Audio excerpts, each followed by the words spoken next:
بسم اللہ الرحمن الرحیم۔ السلام علیکم پیارے دوستو۔ حضرت نوح علیہ السلام کا واقعہ۔ حضرت آدم علیہ السلام کی اولاد دنیا میں خوب بڑھی۔ آہستہ آہستہ یہ خدا کو بھولتے گئے جس نے اسے پیدا کیا تھا اور جو ان کا پالنے والا ہے، اور شیطان کے بہکاوے میں آنے لگے جس نے حضرت آدم علیہ السلام کو جنت سے نکلوا دیا تھا۔ شیطان کے بہکاوے میں آ کر وہ لوگ بتوں اور آگ، سورج وغیرہ کو پوجنے لگے اور ایک خدا کے بجائے مٹی اور پتھر کے بہت سے خدا بنا لیے۔ اپنے ہاتھ سے اپنا خدا بناتے اور پھر ان سے مانگتے، حالانکہ یہ مٹی اور پتھر کے کچھ بھی نہ کر سکتے تھے۔ ان کے لیے کیا کرتے؟ اللہ تعالیٰ جو اپنے بندوں سے بڑی محبت رکھتا ہے، ان کو یہ کبھی گوارا نہیں کہ ان کے بندے شیطان کے بہکاوے میں آ کر اللہ کے علاوہ کسی اور کی عبادت کرنے لگے اور اس کی سزا میں مرنے کے بعد دوزخ میں جلے۔ اللہ پاک نے حضرت نوح علیہ السلام کو اپنا نبی بنا کر بھیجا۔ اس زمانے میں لوگوں کی عمریں بہت بڑی بڑی ہوتی تھی۔ حضرت نوح علیہ السلام 9.5 سال تک اپنی قوم میں بات کرتے رہے کہ اے لوگو، صرف ایک اللہ کی عبادت کرو اور میرا کہا مانو، وہ تمہارے گناہ بخش دے گا۔ لیکن لوگوں نے حضرت نوح علیہ السلام کی باتوں کو نہ مانا اور اپنے کانوں میں انگلیاں لے لی اور کپڑے اوڑھ لیے تاکہ حضرت نوح علیہ السلام کی آواز کانوں تک نہ پہنچے۔ حضرت نوح علیہ السلام نے ہمت نہ ہاری۔ وہ برابر سمجھاتے رہے اور کہتے رہے کہ اے لوگو، اللہ سے معافی مانگو، وہ بڑا معاف کرنے والا ہے۔ وہ تم پر آسمان سے بارش برسائے گا تاکہ تم خوب اناج پیدا کر سکو، اور اس کے ذریعے سے بڑے بڑے درخت پیدا کر دے گا، نہریں پیدا کر دے گا، تمہیں مال و دولت دے گا اور بیٹی دے گا۔ تمہیں کیا ہو گیا ہے کہ تم خدا کو نہیں مانتے؟ حالانکہ اس نے آسمان بنائے، سورج اور چاند بنائے، اس نے تم کو مٹی سے پیدا کیا اور پھر اسی مٹی میں ایک دن تم مل جاؤ گے، اور پھر قیامت کے دن اسی مٹی سے تم کو دوبارہ زندہ کرے گا۔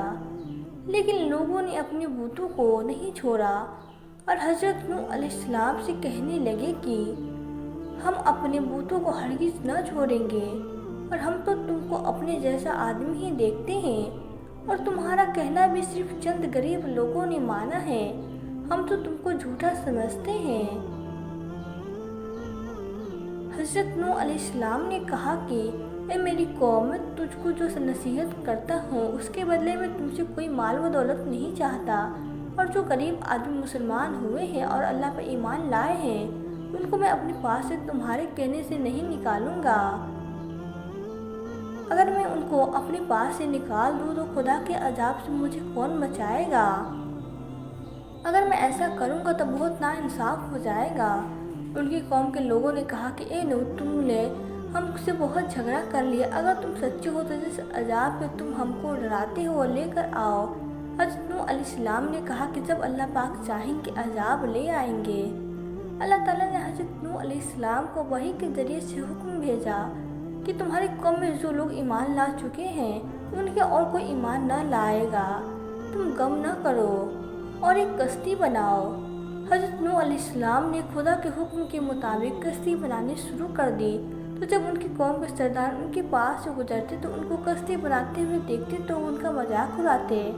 حضرت نوح علیہ السلام ان کے مذاق کے جواب میں کہتے کہ آج مذاق کر لو، کل جب تمہارے اوپر عذاب آئے گا تو اس وقت ہم تمہارا مذاق اڑائیں گے۔ آخر اللہ تعالیٰ کا عذاب اس کے وعدے کے مطابق آیا، زمین سے پانی نکلنا شروع ہوا اور آسمان سے بارش آنی شروع ہوئی۔ اللہ تعالیٰ نے حضرت نوح علیہ السلام کو حکم دیا کہ سب جانوروں کا ایک جوڑا اپنی کشتی میں سوار کر لو، اور جو لوگ تمہارے اوپر ایمان لائے یعنی مسلمان ہو گئے ہیں ان کو سوار کر لو۔ حضرت نوح علیہ السلام نے اس کشتی میں سوار ہونے والوں سے کہا کہ اللہ کا نام لے کر اس کشتی میں سوار ہو جاؤ کہ اس کا چلنا اور ٹھہرنا اسی کے ہاتھ میں ہے۔ اللہ تعالیٰ بڑا بخشنے والا مہربان ہے۔ کشتی ان سب کو لے کر لہروں میں چلنے لگی، تو اس وقت حضرت نوح علیہ السلام نے اپنی بیٹی سے کہا کہ اے بیٹا، ہمارے ساتھ سوار ہو جا۔ اور کافروں کے ساتھ مت ہو۔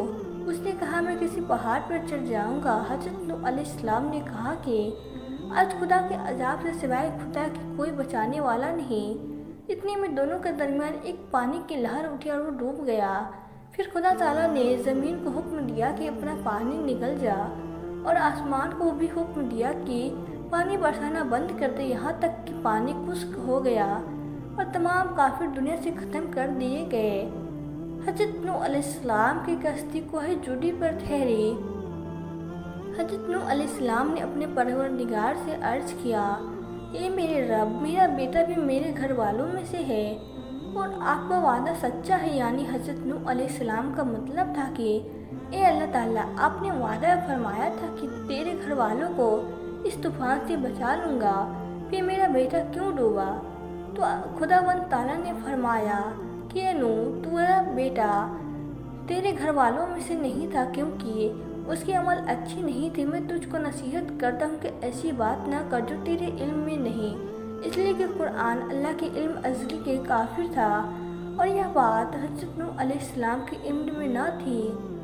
حضرت نوح علیہ السلام نے اپنے گناہ کی توبہ کی اور کہنے لگے کہ معاف چاہیے۔ اللہ پاک نے ان کو معاف کر دیا اور حکم دیا کہ نوح ہماری طرف سے سلامتی اور برکتوں کے ساتھ۔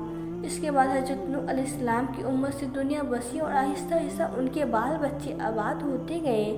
یہ سب لوگ خدا تعالیٰ کی عبادت کرتے رہے، زمانہ گزرتا گیا۔ پھر آہستہ آہستہ شیطان نے لوگوں کو بہکانا شروع کر دیا تو یہ لوگ خداوند تعالیٰ کو بھولتے گئے۔ حضرت نوح علیہ السلام جو اللہ تعالیٰ کے بڑے پیغمبر تھے، اپنے بیٹے کو ان کے برے کاموں کی وجہ سے اللہ تعالیٰ کے عذاب سے نہ بچا سکے۔ اس طرح اگر ہمارے ماں باپ اللہ کے کتنے بھی ولی کیوں نہ ہو، ہمارے عمل اچھے نہ ہو تو ہم کو اللہ تعالیٰ کے عذاب سے نہ بچا سکیں گے۔ ہم کو اپنے بزرگوں کے نیک عمل کا سہارا نہیں لینا چاہیے، بلکہ اللہ تعالیٰ اور اس کے رسول صلی اللہ علیہ وسلم کے بتائے ہوئے کاموں پر عمل کر کے نیک بننا چاہیے۔ تو دوستو، اگر ہماری آج کی ویڈیو آپ کو پسند آئی ہو تو ویڈیو کو لائک کر دیں، چینل کو سبسکرائب کر دیں۔ ملتے ہیں پھر نئی ویڈیو میں، تب تک کے لیے اللہ حافظ۔